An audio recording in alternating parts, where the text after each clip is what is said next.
Hey everybody, welcome to another episode of Design Recharge. I'm your host, Diane Gibbs, and I am excited to be here with Scotty Russell from Perspective Collective. And if you don't know Scotty's work, we're going to show you some stuff today. And so I'm excited to have everybody in the chat, and we've been talking it up in the pre-show. So we will not be doing any singing after the Thankfully. show, lip syncing. Me and Scotty both are good to take a week off on that. But we're going to jump right in. So, Scotty, give us a little bit about your background, where your love for design and illustration really, and lettering, because you're really all those things came in to play. When did you start loving that stuff? I would say it was probably like kindergarten is when I can remember the last part I ever really started.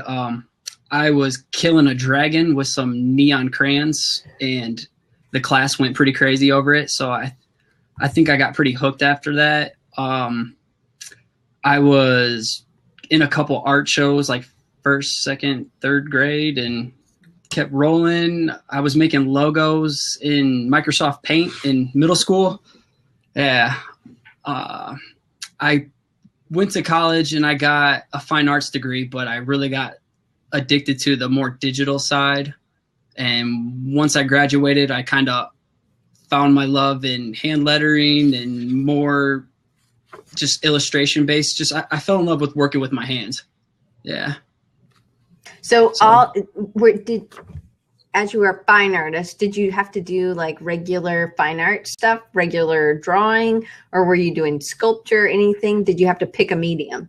It was experimental, charcoals, all kinds of random projects, just drawing basics, stuff that I can apply here, detailing techniques. But again, I didn't really apply myself in school like I should have. So that's what I'm doing now. Yeah. You have a ton, I think you love to work small, physically small. And like stippling and detail seem to be something like that just really gets you jazzed up. Is that something that you can like look back and you always kind of like stuff like that? Or is that something that's like a new found because you've had time?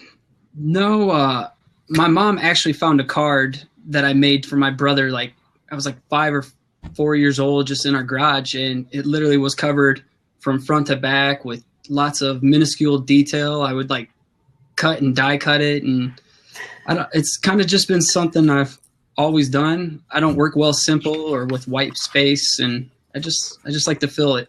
Yeah. But they do seem to have white space. They have places of rest. They're just you like cross hatching, you like stippling, you like that kind of filling the space in that way. Yeah. And the outside white space, I guess you need that, especially for like featured images for your blog posts. So yeah. Yeah, for sure. All right. So you and Mike Jones have a little bit in common, that you both were football players, right? And he's maybe a little bit bigger than you, but a little bit. He's pretty big.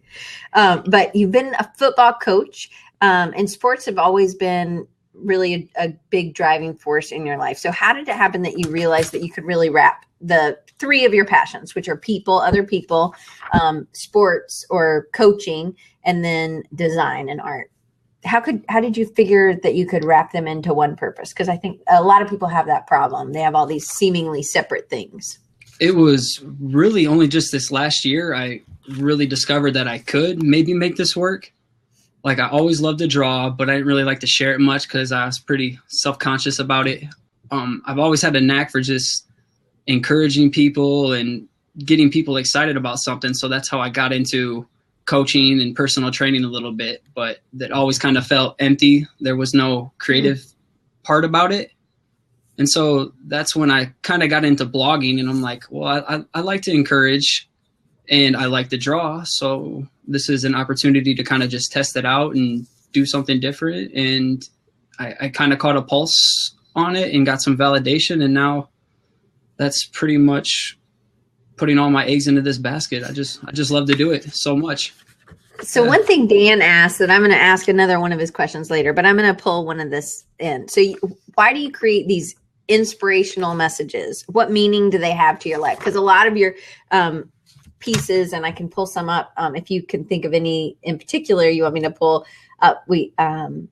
but like let's see. And so when I put these in the chat, you have to click on them to see them, just so you know. So you can, I think it'll pop up, maybe, Yeah, maybe I not. see it.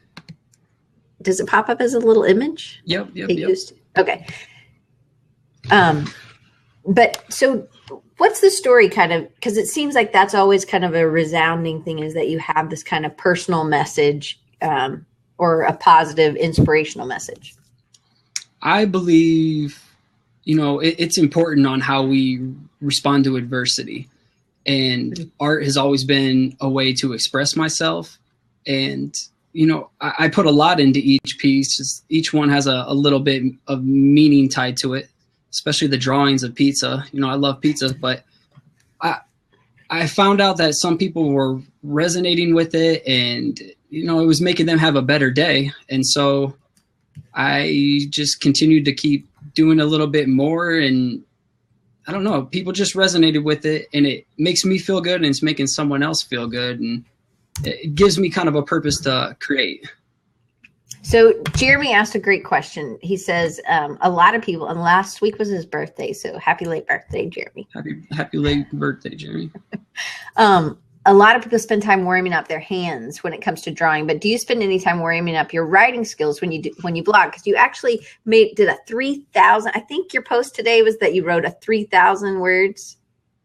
Yeah, and that was more really. I'm writing for the speech coming up, so I kind of just let go and started, and it just kept coming to me. So in the mornings, I just basically have a routine and sit in my computer, cut all distractions. It's pretty quiet, dark, and yeah, just get started and let it roll. And next thing you know, an hour or two passes by, and there's a couple thousand words. Yeah. So, but do you do any kind of like exercises, or when you were first starting blogging and writing, because usually designers aren't necessarily known for their writing ability. So really no talk about how early. warm-ups. No warm-ups at all. It's just about being consistent and doing it every day for a long period of time. You get better.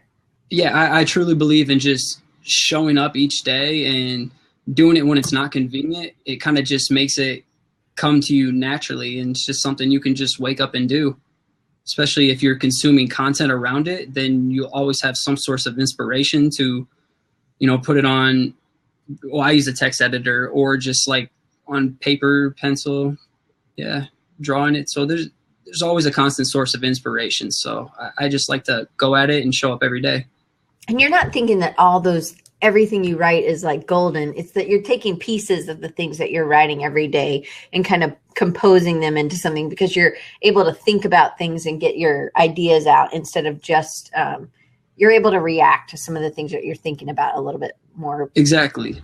Like most of it just comes intuition based, and if I'm feeling something at the moment, I will just start writing and talking about it.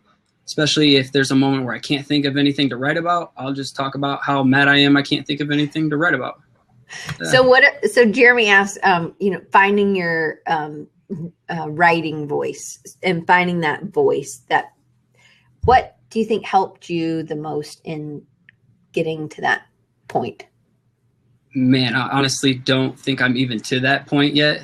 I never really saw myself as a writer, but it's really helped me articulate and get a better idea of, what's going on in my head. And it's helped me see my goals and my visions.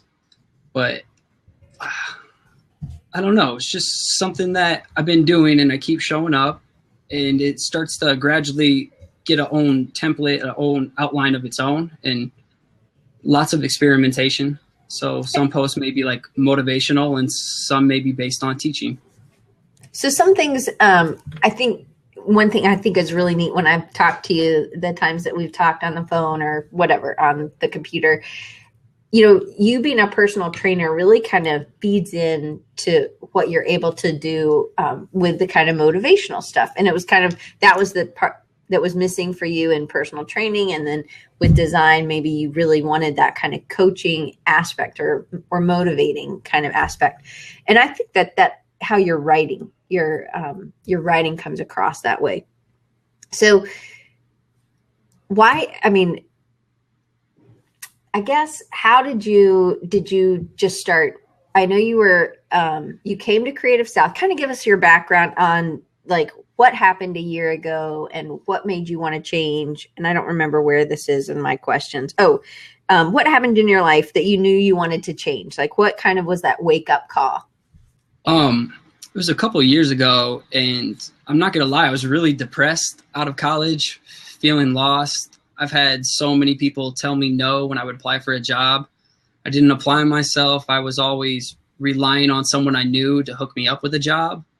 I caught a heavy dose of reality and realized that I was just playing a victim. You know, it was all a victim mindset.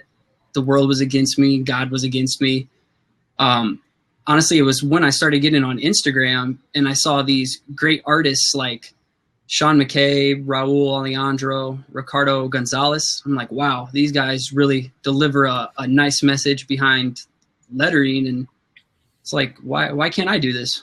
Why not me? You know, I'm a little small time in Iowa and just felt like the odds were stacked against me. And yeah, just snapped out of it. I changed my perspective. So how? So what did you decide to do and how did you do it? I decided to just focus on what my biggest strength was, where I had a passion, and, you know, kind of put all my time into that. Was drawing every day. It's sad to say, but it really helped getting some validation off Instagram. Like, honestly, Instagram changed my life. Yeah. Most of the people in this chat right here are friends from Instagram. So it's, yeah, all of you guys played a huge role in getting me where I'm at right now. And I'm just so thankful. So, but it wasn't just about posting. It was about getting comments, getting feedback, starting relationships with people. It wasn't just about a like or a heart on Instagram or a follow, right? At times, yeah, it was that way. And I'm not proud to admit it. But eventually I gained the self-awareness that it's so much more than that. And I actually just posted a blog post talking about my struggles with that. But now I see it as more as relationship marketing. I'm more for building friendships and deep relationships than doing it for the fans. Right. But again, it was all showing up, just showing up every day. And having something to produce. And I think Scott Biersack, one thing that I always kind of think about, I think because he was in school when he was doing this 365 project and he was like, I didn't want to let anybody down. And Scott, I may be misquoting you, but he didn't want to let anybody down. He would rather do his post for the day, his lettering project for the day, than do his school project. Of course, as a professor, I'm like, well, I'll go for you because I think it's a really good kind of thing. None of my students, I know some of them are in here today, so do your homework. But I think that it does. It actually helps you keep going. It helps you because you think somebody is waiting on you. And that actually just goes in with the personal training as well. Because if you're going to have to work out and your personal trainer says, well, I want you to be at this stage next week, it means that you have to do some work between now and then. And so for me, one of the hardest things is just showing up. And you said, you told me, Scotty said to me a couple of weeks ago, you just need to write every day, Diane, just try it. And so I haven't been perfect on every day, but I've been trying at it. And I think it's about knowing that somebody was going to ask me about it. And so I think accountability has been a really big part for you as a designer and in your growth, right? It's been massive in my growth. I realize I can't get to where I want to be by doing it by myself right now. I'm huge team, huge accountability, and being around people that are going to challenge my thinking and help me elevate my game in all aspects. A lot of the guys I actually meet with accountability wise are in here right now. So talk about some of that. So you went to Creative South and you were like, wow, people are involved in this other community. And I don't know really what your experience was like at Creative South last year. You said you sat by me in a workshop, but I didn't get to meet you. That's all right. Nobody really knew who I was there last year, and that's okay. I came solo just because there were some people I was aware of that were going to be there, like Bob Ewing, Ian Barnard, lots of other people from the Sean West community. But you weren't already part of that community yet, right? Nope. I think it was the Dustin Lee workshop, right? Yeah, I was with you in the passive income workshop, which he's going to be doing again this time. And it's a great workshop, so you should sign up for it. Anyway, so Jason just asked what workshop. So you go alone. So did you you weren't in the Sean West community at the time, and then but you knew some people from Instagram, and so then you met up with them, and you kind of got to hang out with like Eric and Scott Biersack and some other people like that, right? Mm-hmm. Yeah, met a lot of them, and just being able to be surrounded with people who thought like me and just think differently. You know, they wanted more out of themselves. It's like, man, I really need to be around more people like this, because there's no one I can really tap into a resource around here. There's Anna Frederick in Des Moines. Shout out to her if she's still in here. But she's pretty much the only person in Iowa that I could really contact and get help with. So when I left Creative South, first thing I did was join the Sean West community, and it's seriously changed my life. Yeah.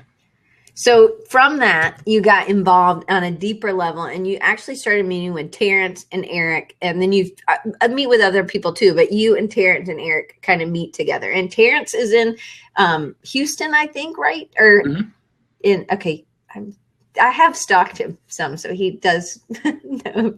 Maybe he doesn't know I've stalked him. And then Eric, I interviewed a few months ago. So, and Eric's in New York. So you have this kind of, you're not near each other, but again, you are, you're using your community and you're using the internet to connect. Because how will you guys meet up every week?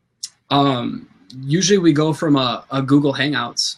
So we just find a time that works for everyone and line it up and kind of go over a same little template of, hey, what went well for you this week?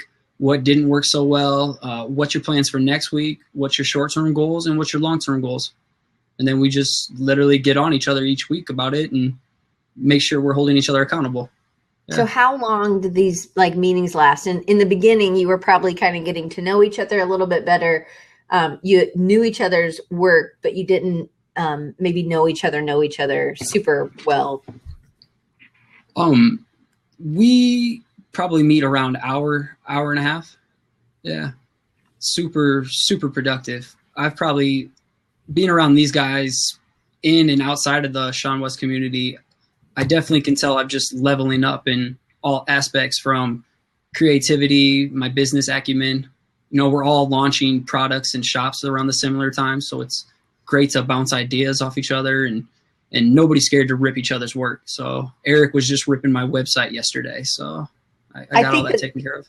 I think that's another kind of aspect of being in a small kind of safe environment where you are going to be able to accept feedback and criticism, and you know that they want what's best for you. They're not trying to compete with you. They really want you to succeed. But if you're in a bigger group, or sometimes you might not feel that that trust, right?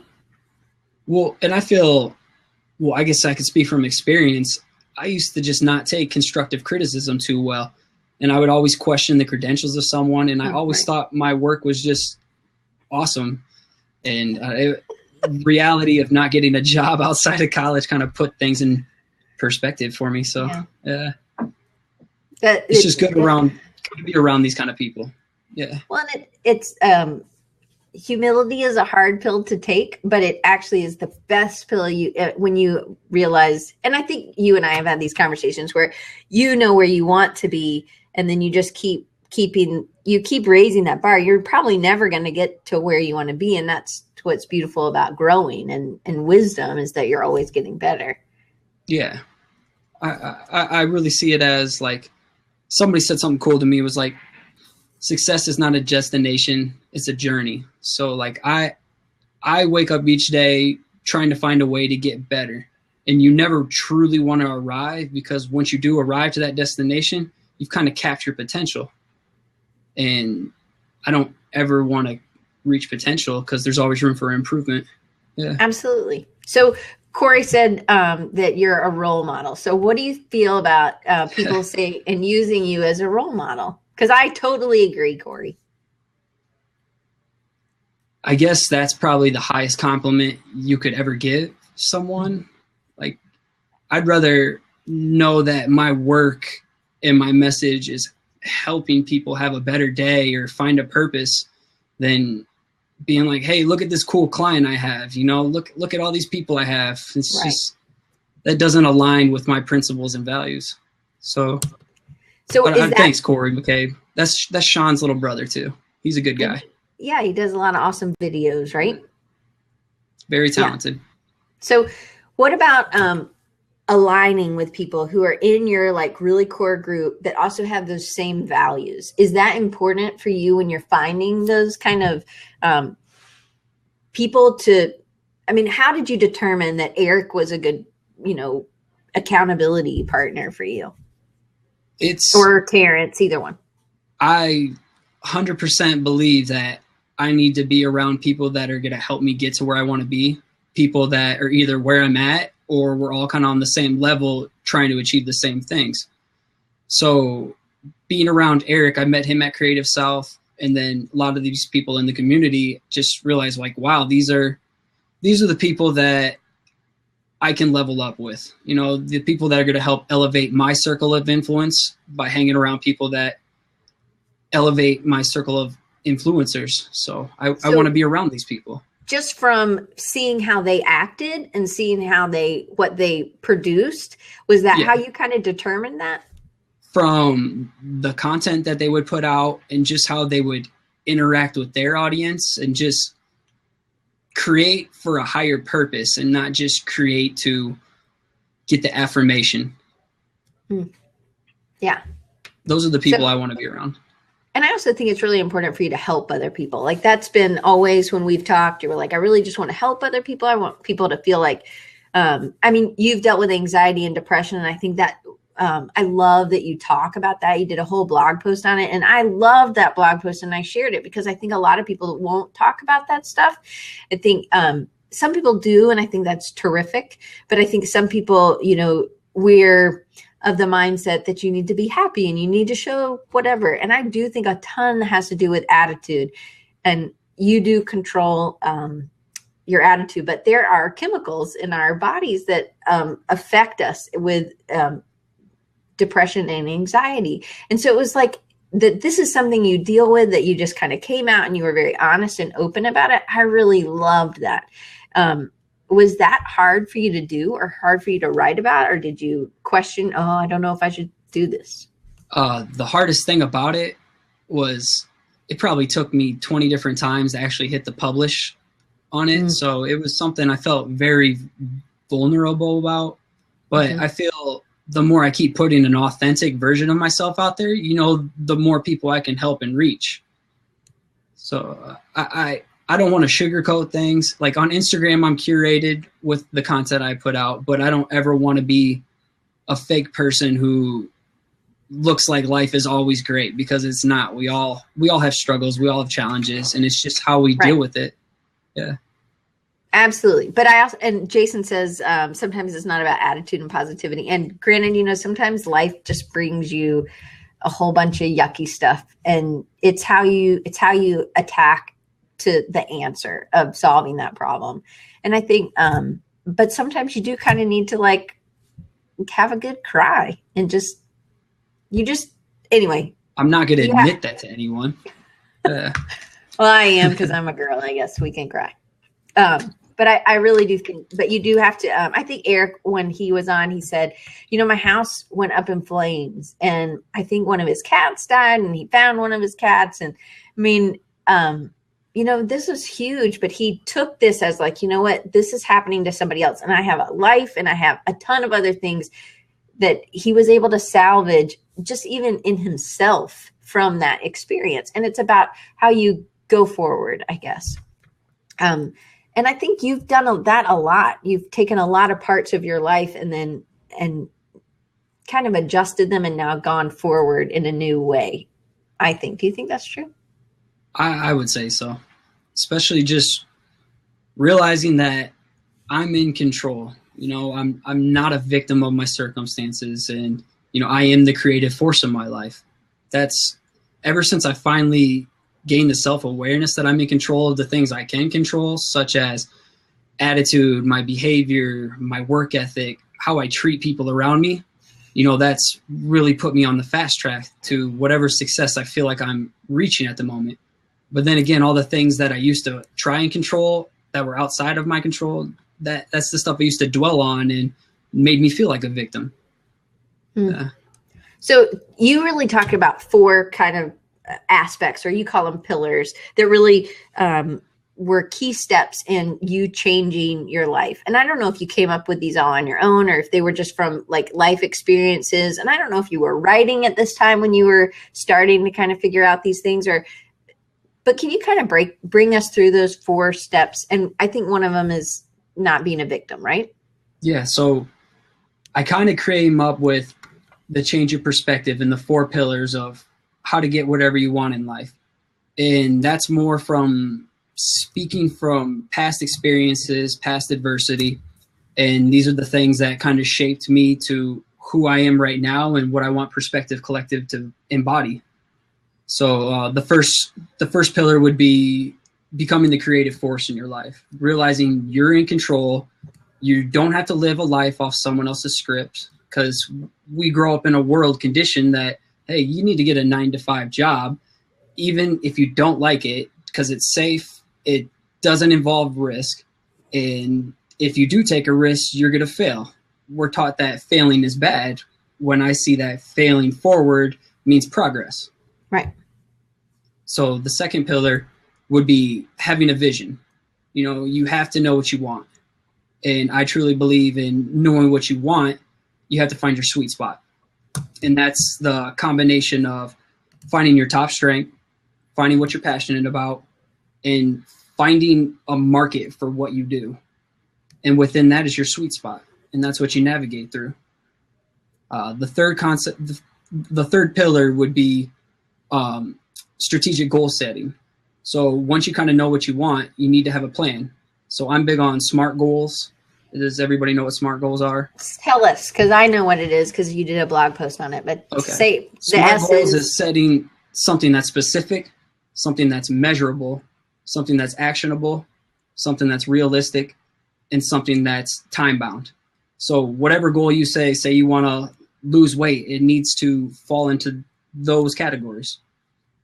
So is that something that you and Eric and Terrence kind of work at? Like, you think about like setting those kind of goals, and one of them would call you out on it if one of your goals wasn't smart? In a sense, we don't specifically dive into that. That's kind of just my philosophy on how I, hold myself accountable and set my goals for the years. But I can get on them about that. You hear that, guys? Yeah. Okay, so then what's number 4? 4 is just taking action. So, if everybody knows Gary Vaynerchuk, it's, ideas are a dime a dozen, but they're worthless without execution. So that's huge to me. I fully believe in if you want something badly enough, you have the vision, you have a strategic way of, getting there. I believe you need to act on it. Nobody cares if you don't execute. Right. So those are all things like having actionable steps, having measurable, having accountability. Those are all things that you've learned probably through having a sports life, right? And being coaching and stuff like that. And I also think that, I was talking to somebody yesterday, and design and drawing and is just another muscle that we actually have to use it, or we do lose it.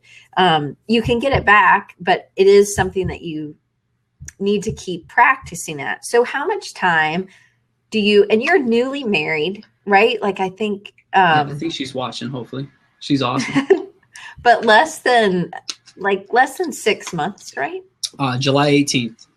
Okay. So almost whatever. I'm terrible with math. So not a year yet, but new. So how do you, all this is happening as you're planning a wedding, right? These life changes, or maybe you weren't engaged at the time, but you're dating somebody, right? You're dating her, and So how does somebody go in and step into where they are with all this other stuff that's going on? Maybe they already have kids. How did you make time, and what was that shift? Thank you, Jason, for my math with 8 months. Great. Honestly, if you're just going into it, I feel like it all boils down to how badly do you want it? You know, is this something you truly love? Is this a hobby, or is this something you're passionate about? And so someone like me going into a situation where I'm engaged, or anybody going into a relationship, you know, it's about finding that balance. And I'm blessed that my wife, Emily, she keeps me in check. So if I'm like cooped up in my office all day, she'll call me out about it, because I'm a little bit of a workaholic for sure. But finding someone that can put you in check, don't get into something if you're gonna be a workaholic and they can't get you out of the mode. So a lot of people, but you also work out. Like, you're not like completely just stuck in your room, right? No, I find time when I get done at the day job. I head over to the gym, get my mind right. That's kind of my me time, and I get to compete with myself. You get to win every time when you go to the gym. And and then I come home and put in a little bit more work, spend some time with her, and get back up early, do it again. It's all about routine. How early? And do you do this even on the weekends? I get up early on the weekend, not as early, but I usually get up probably like 4:15 a.m., 4:15-ish. I'll come down to my office and I write in the mornings. That's when I think the most clearest. There's no distractions. The world's not begging for my attention. Then I go to my full-time job, go to the gym, come home, work, spend some time with Emily, go to bed early, and do it again. So then on the weekends, you will sleep until 5:30. 5:30. Okay. Yeah. Well, that's good to know. I think people kind of need a template to some extent, to kind of, oh gosh, it's going to take this much. And you know what? Sometimes, and we talked about this last week when I was sick, and I'm really sorry if I wasn't making any sense. So sorry about that. But like that. So I think Amy and Lenny were talking about, I can't do a project a day. But I said, well, what about one a week? Because again, it's about how Gary Vaynerchuk always talks about, how bad do you want it? And if you want it bad enough, then you're going to put in the time, but you're also going to put in the time on, if you want to get better quick, you'll do it daily. If you want to get better, it's going to take you longer if you put in one a week. But I still think at least one a week is better than none.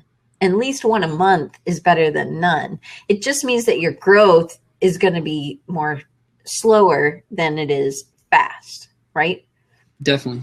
If you can do daily content, or at least practice deliberately at home on your own, that's really going to speed up the process. But I feel minimum, it should be once a week, because people work in weekly cycles. So if you can get into someone's weekly cycle, like I announced to my audience on a Tuesday, like, hey, this is coming up for my Wednesday's blog. And my audience knows that Wednesdays they will get a blog post. They'll get something sent to their newsletter. So people expect this now. So then you also have accountability, not just with Eric and Terrence and some other people that you meet with, but you also have accountability with your audience, with your followers, right? Oh, definitely. And I feel like it's always important to set expectations. So what happens? Have you ever not been able to meet your deadline, or what happens? Because I feel like people worry about that stuff. I do, at least. I started back in June, and I haven't missed a week.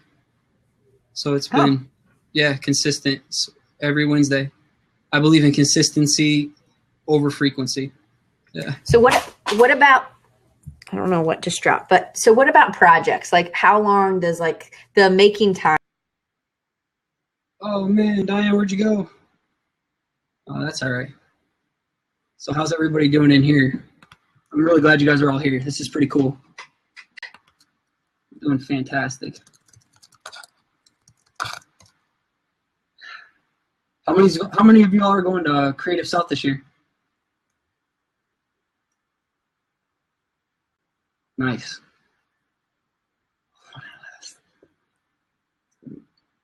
And crops. Now? So we all get to meet. Can you see me? I can see you. Sorry, I'm just entertaining everyone here. Oh, please. I dropped something and I guess it, I don't know what I dropped. Oh, my phone. Okay, sorry. Anyway, do you see me twice? No, I see you once. Okay.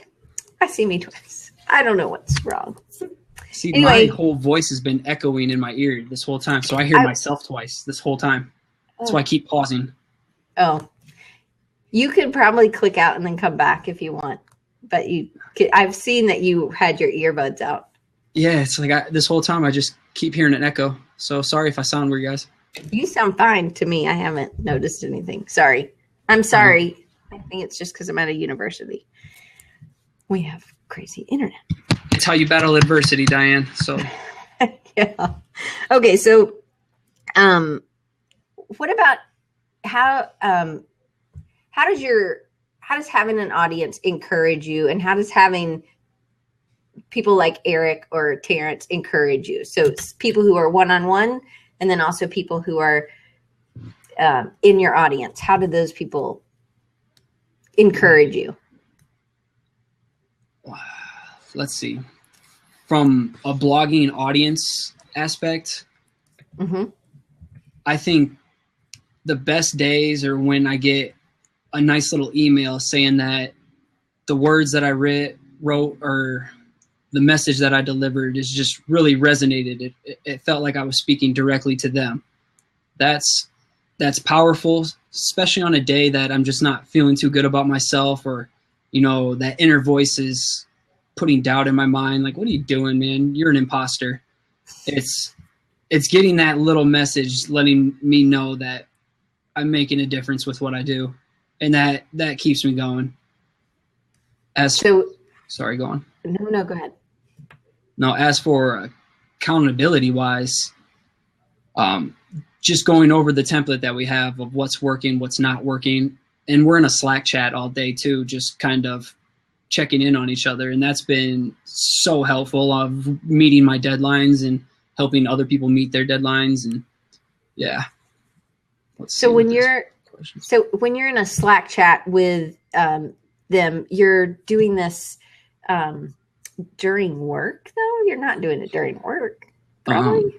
I hope nobody at work is watching, but here and there I'll poke my head in. But they've already, a lot of them made the leap to doing their thing full time. I'm not in that position yet, so it's easier for them. I pop my head in on 10-minute breaks or my lunch break, or Right. I try not to get into too much during the day. Don't get me in trouble with work. Okay, so Eric asked, does it ever feel like a burden for you to write your blog? And how would you get past that? I think that's a great question. That's an awesome question. At the beginning, it kind of felt like a burden just because I didn't really know my why. I was new to writing, and it was more of this thing that I wanted to position myself as an expert by putting out weekly content and being consistent.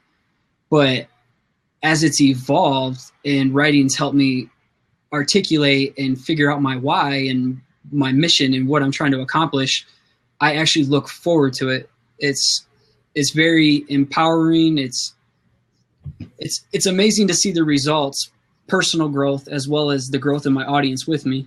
I'm not writing for everyone to like my stuff. I don't need everyone to like my stuff. I realize I'm writing for just the right person to resonate it with it at the right time. So Miranda also asked, do you ever build up a buffer for your blog before you started publishing so that you have weeks ahead of it in advance? Nope. I just started doing it and kept myself accountable. I guess I'm very good at keeping commitments. When I say I'm going to do something, I'm going to do it, and I'm not going to announce something and then, kind of fall off. I publicly announce it and I'm going to follow through. I do believe building up a buffer is super important, but with working a full-time job and trying to balance Perspective Collective as a full-time job, it's kind of hard to do that. So at least I have like a list of content ideas, and I keep a sketchbook full of thumbnail ideas that could be feature images to go along with the content.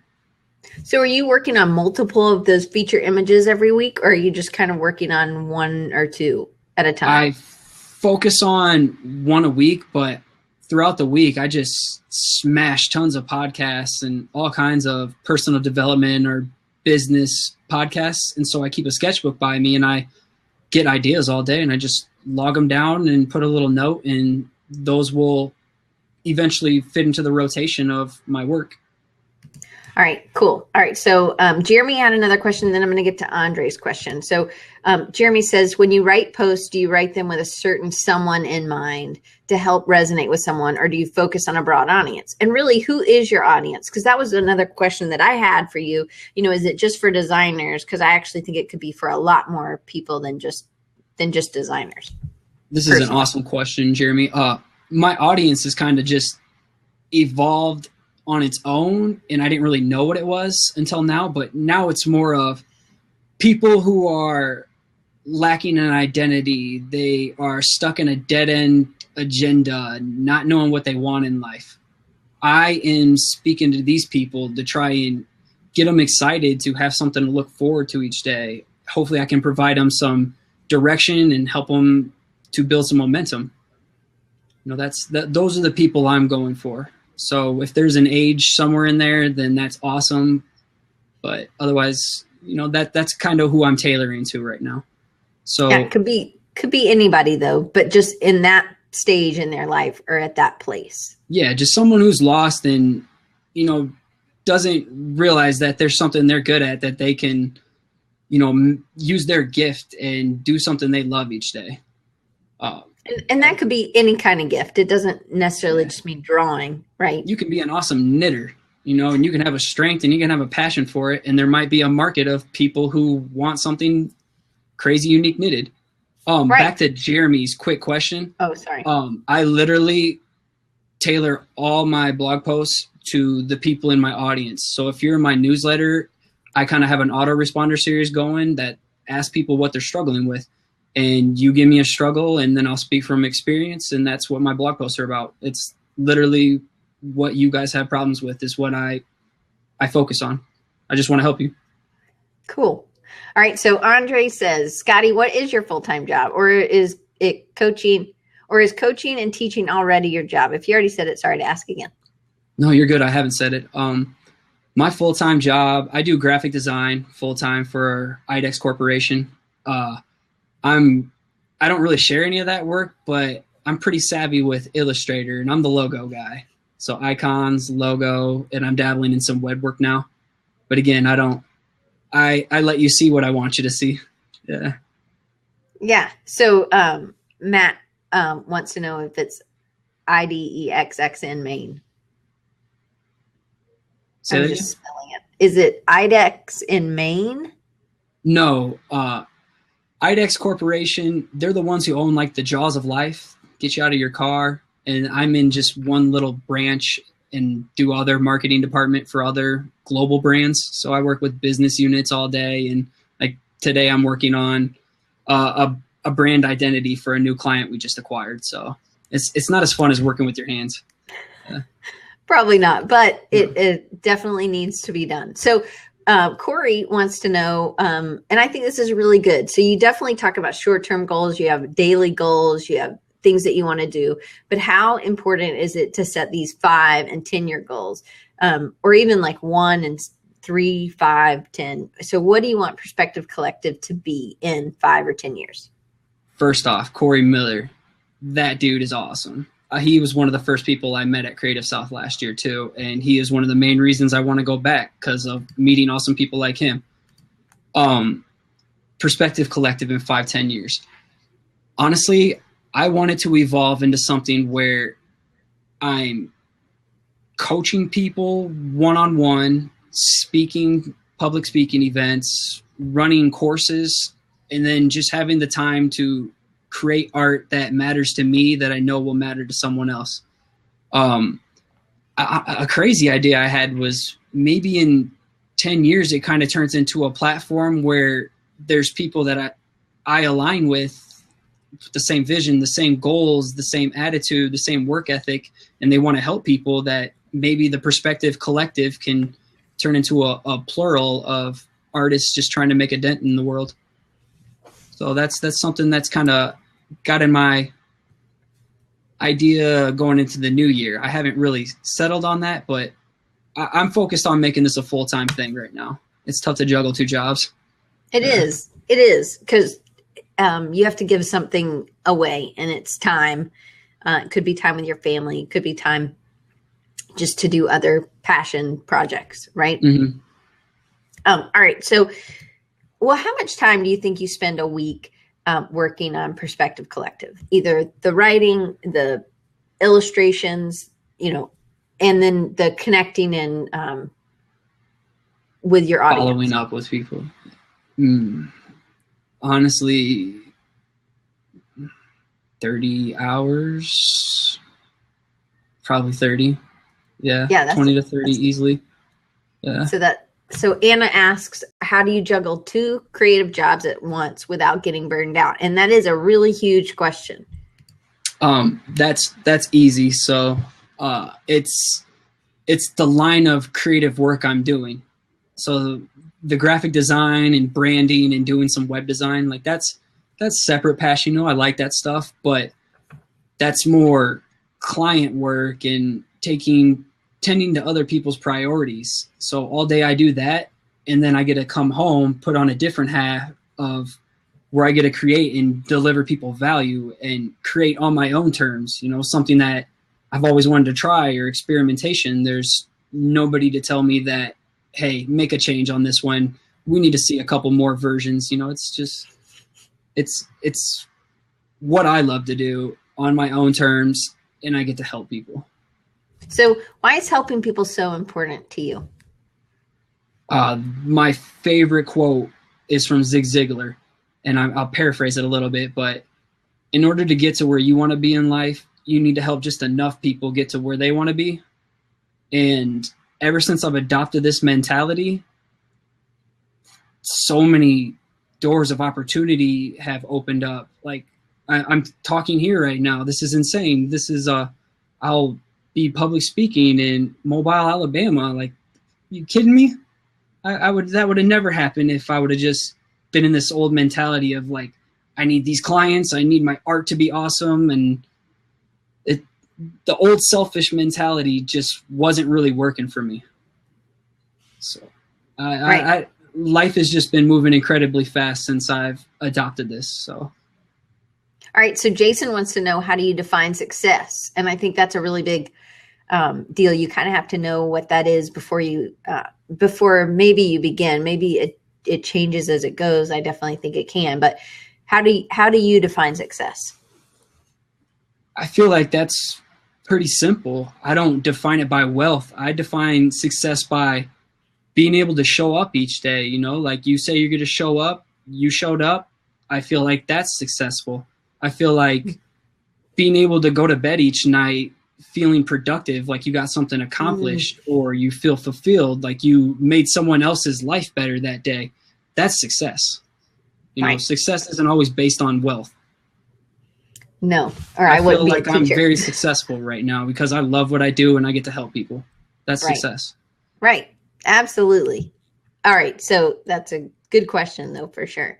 So, I don't know who asked first. So I'm going to answer Andre's question next. So do you get up at 4 a.m.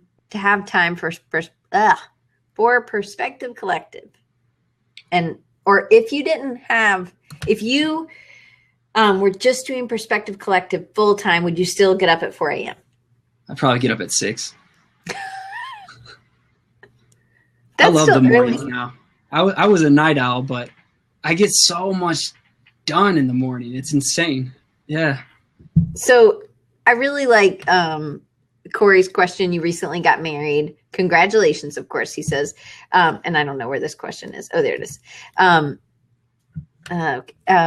Is your wife on board with your goals? How do you guys work together to build each other's goals? You can get that if you want. I can answer this in the meantime. She's my best friend. She's never watched me do this show, so she probably doesn't even know I'm on it. Besides my mom, my wife is by far my biggest supporter. I think there was a time she kind of doubted what I was trying to accomplish until I literally kept showing up. Like I was showing up, I was getting results, people were responding to it, and I don't know, I was just a hustler. And now it's totally adapted to her mindset. So everything I learned about content marketing, relationship marketing, email newsletters, I'm passing it on to her as she's starting her own business now. So it's amazing. She's incredible. And it's just cool that there's two hustlers in the families. So what would you tell somebody who their significant other was not really on board? How do you help them get onto that same kind of framework or thought pattern or something? What would you tell somebody? You need to just show them that it's possible. Show them that don't worry about if someone else doubts you. If this is something you believe in yourself, then you just need to show up. And if they don't believe in you, they don't encourage you, then that's probably not the right person you need to be around. Like you need to be around people that support and believe in you. And that's all I do is surround myself with people like that. So that's probably my biggest takeaway from someone is just be around someone who believes you and loves you for who you are. And I consider myself very lucky. Maybe who you can be also. Yeah, right? Who you can be. Right. All right. So I love this question Miranda asked. How do you deal with mistakes and perceived failures and failures? Question. It's an awesome question. I fail every day. Every day I'm failing, trial and error. I sent out a newsletter last week with the wrong link into it that didn't link to anything. So failure. I was one who was doing it for the likes over passion. I would post a photo and in 5 minutes it wasn't performing, I delete it. To me, those are failures, but true failure is never trying or quitting because you're scared of the next failure. So failing's huge in my progression. I would not be here in front of you if I didn't fail a million times. So I encourage you to fail. Failing's awesome. So do you still delete things if they don't perform well? No. That was the old me. No. I don't condone that. Yeah.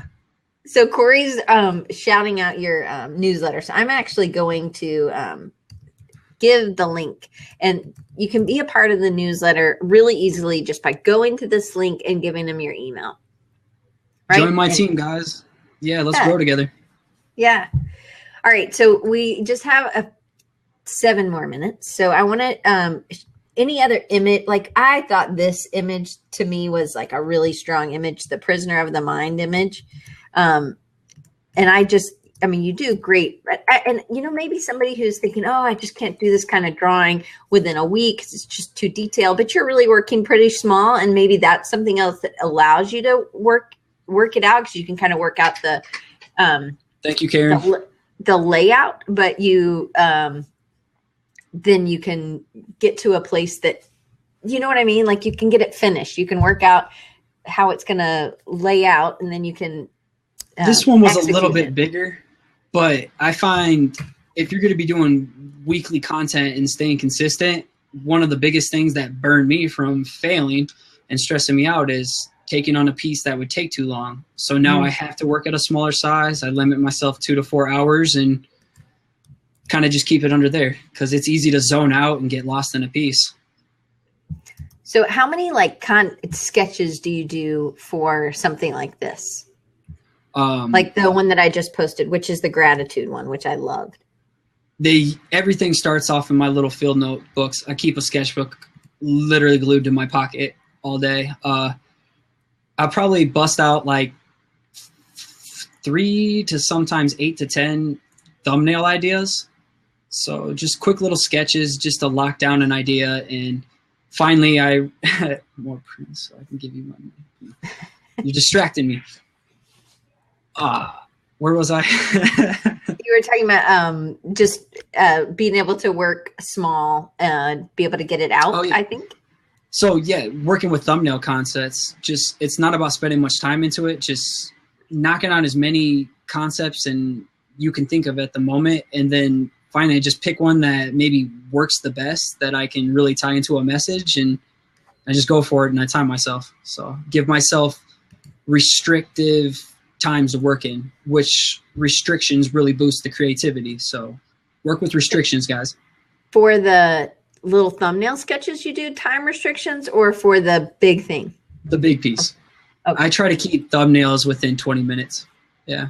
But if it was like a client piece, if I was still doing client work and doing custom logos, I would do tons of thumbnails and lots of refining. That's a whole different world. Right.